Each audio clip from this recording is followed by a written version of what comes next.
آخر میں ہمارے پاس سامعین کی شرکت کا دور ہے جس کا نام ہے سوالات و جوابات کا دورانیہ۔ زیادہ سے زیادہ فائدہ اٹھانے کے لیے 60 منٹوں کے محدود وقت میں زیادہ سے زیادہ جو اب ہمارے پاس بچا ہے، ہم چاہیں گے کہ ان قوانین کی پابندی کی جائے۔ آپ کے سوالات ہونے چاہیے اس موضوع کے حوالے سے کہ قرآن اور بائبل سائنس کی روشنی کے عنوان پر۔ سوالات جو موضوع سے ہٹ کر ہوں گے ان کے جوابات نہیں دیے جائیں گے۔ ازراہ کرم سوال موضوع سے متعلق کیجئے اور مختصر۔ یہ نہ تو خطاب کرنے کا وقت ہے اور نہ ہی رد عمل ظاہر کرنے کا وقت ہے سوالات کرنے والوں کے لیے۔ ڈاکٹر ولیم کیمبل کو اور ڈاکٹر ذاکر نائک کو جواب دینے چاہیے جامع انداز میں، اور ہر جواب کے لیے 5 منٹ سے زیادہ وقت نہیں لینا چاہیے۔ 4 مائکس مہیا کر دیے گئے ہیں اس ہال میں ان پر سوالات کرنے کے لیے، 2 سٹیج کے سامنے مرد حضرات کے لیے اور 2 پچھلی والی وسطی کتاروں کے آخر میں خواتین کے لیے۔ وہ جو لوگ سوالات کرنا چاہیں گے ڈاکٹر ولیم کیمبل سے، برائے مہربانی وہ قطار بنا لے مائکس کے پیچھے میری بائیں جانب، مرد سامنے کی جانب، خواتین پچھلی جانب۔ اور وہ جو سوالات کرنا چاہیں گے ڈاکٹر ذاکر سے، ازراہ کرم قطار بنا لیں مائکس کے پیچھے میری دائیں جانب، مرد سامنے کی جانب اور خواتین پچھلی جانب۔ میں چاہوں گا وہ سامعین جو بالکنی میں ہیں ہماری معذرت قبول کریں۔ ہم خوش ہیں کہ یہ طویل دورانیے تک بھرا ہوا حال رہا، لیکن برائے مہربانی آپ کو تکلیف کرنی ہوگی، نیچے آنے کی زحمت کریں اگر آپ سوالات کرنا چاہتے ہیں۔ ایک وقت میں صرف ایک ہی سوال کرنے کی آپ کو اجازت ہے۔ اگر آپ دوسرا سوال کرنا چاہیں تو قطار بنائیں پیچھے دوبارہ اپنا دوسرا سوال کرنے کے لیے۔ تحریر کردہ سوالات انڈیکس کارڈ پر رضاکار اکٹھے کریں گے آپ کے درمیان سے۔ انہیں ثانوی اہمیت دی جائے گی مائکس پر کیے جانے والے سوالات کے بعد، جن کے جوابات مقررین دیں گے۔ ازراہ کرم کارڈ پر ضرور لکھیں آپ کا سوال کس سے ہے، ڈاکٹر ولیم کیمبل سے یا ڈاکٹر ذاکر نائک سے، تاکہ ان سب کو مناسب صندوقچوں میں ڈالا جا سکے۔ آپ کے سامنے ان شفاف صندوقچوں میں جن کے اوپر ڈاکٹر ولیم کیمبل اور ڈاکٹر ذاکر نائک لکھا ہوا ہے، تاکہ سوالات ہلائے جا سکیں۔ منتظمین سے اور مقررین خود بھی سوالات کا انتخاب کر سکیں۔ یہاں پر ان کو جانچے گا مقررین کا پینل، یہ دیکھنے کے لیے کہ وہ سوالات موضوع سے مطابقت رکھتے ہیں، اور منتظمین ان کی منظوری دیں گے تاکہ منتظمین کے مائک پر پیش کیے جا سکیں، جن کا مقررین کو جواب دینا ہوگا۔ ازراہ کرم اپنا نام اور پیشہ بتائیں سوال کرنے سے پہلے۔ ہم ایک وقت میں ایک سوال کی اجازت دیں گے۔ گھڑی کی چال کے لحاظ سے باری باری دونوں مقررین سے سوالات کیے جائیں گے، جیسا کہ ڈاکٹر کیمبل کے لیے ایک سوال، ڈاکٹر ذاکر نائک کے لیے دوسرا سوال، اور پھر ڈاکٹر کیمبل تیسرا سوال، اور پھر ڈاکٹر ذاکر نائک دوسرا سوال۔ میں معذرت چاہتا ہوں، یہ آڑا ٹیڑھا سلسلہ ہوگا بجائے گھڑی کی چال کے، جس طرح منتظمین نے مائکس ترتیب دیے ہوئے ہیں۔ تو پہلا سوال سٹیج کے سامنے سے ہوگا، اور دوسرا سوال بھی سٹیج کے سامنے سے، اور تیسرا سوال میری بائیں جانب پیچھے سے ہوگا، اور چوتھا سوال میری دائیں جانب پیچھے سے، اور یوں ہی چلے گا۔ ہم اجازت دیں گے تقریباً 40 منٹ کی ان سوالات کے لیے، پھر ہم رجوع کریں گے جانب ان سوالات کی جو پرچیوں پر ہوں گے۔ اب پہلے سوال کی طرف بڑھتے ہیں، اس مائک سے جو میری بائیں طرف ہے، ڈاکٹر ولیم کیمبل کے لیے۔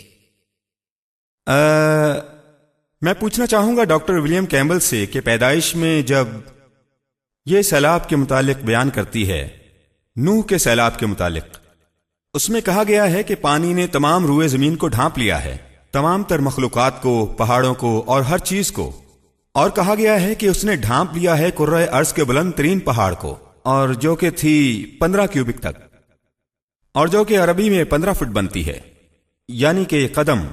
تو ہم سائنسی لحاظ سے جانتے ہیں کہ کرۂ ارض کے بلند ترین پہاڑ کی بلندی 15 فٹ نہیں ہے، آپ جانتے ہیں کہ یہ اس سے کہیں زیادہ بلند ہے۔ تو پھر پیدائش میں یہ کیسے کہا گیا ہے کہ پانی نے ہر ایک چیز کو ڈھانپ دیا، ہر پہاڑ کو، روئے زمین پر بلند ترین پہاڑ کو، جبکہ وہ خود 15 فٹ تھا؟